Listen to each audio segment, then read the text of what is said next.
একটা এসি কিনার মুরত নাই, ফ্যান নষ্ট হইছে তাও নিজে সারা লাগবো। আমার বাপের এসি আছে। মেড ইন জাপান চিনোস? তোর বাপের চাইনা এসি আমার জাপানি ফ্যানের লগে পারবো না রে, চিল্লাইয়ে মার্কেট পাউন যায় না। ওই টুনটুন, বাজারে সেরা মাছটা আনছি, মাছের মাথাটা কিন্তু আমার এই দিবি। মাছের মাথাটা তুই আজকেও খাই হালালি, আমার পছন্দের জিনিস তুই ইচ্ছা করে খাই হালাস। ম্যাডাম, আপনার বিল হয়েছে 1 লাখ টাকা। সমস্যা নেই, এই যে কার্ড।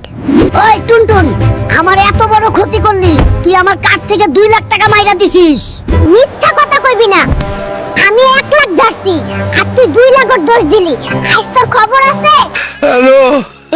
আপনি ডিউটি না করে গেম খেলছেন, আপনার নামে কমপ্লেইন করব। বড্ড বেশি কথা বলো, ভেড়া চুরির মামলা দিয়ে তোমাকে লকআপে দিমু। টুনটুন, তুই ফ্রিজের ভিতরে কেন? কোথাও খুঁজে তোকে পাই না। যে গরম করতেছে, ঘরে নাই কোনো এসি, তুই এসি না কিনা দিলে আমি ফ্রিজ থেকে বার হবো না। স্যার, আপনি নাকি ঘুষ খান, ঘটনা কি সত্যি নাকি? ওই কোন শালা এই কথা কইছে, তারে ধরে নিয়ে আয়, তার পাছা লাল করে ঝাল লাগাই দিমু। ওরা কেন? টুকটুকি, তোর এই কষ্ট আমার আর ভাল লাগে না, তাই ভাবতাছি তোর লাগি একটা সতীন আনবো, তোরে ভালো হইব। কিন্তু ওরে ফইন্নি রে, একটারে ঠিক মতো খাওয়াইতে পারস না, আবার আরেকটা শখ জাগছে, তোর শখ আমি ছুটামু।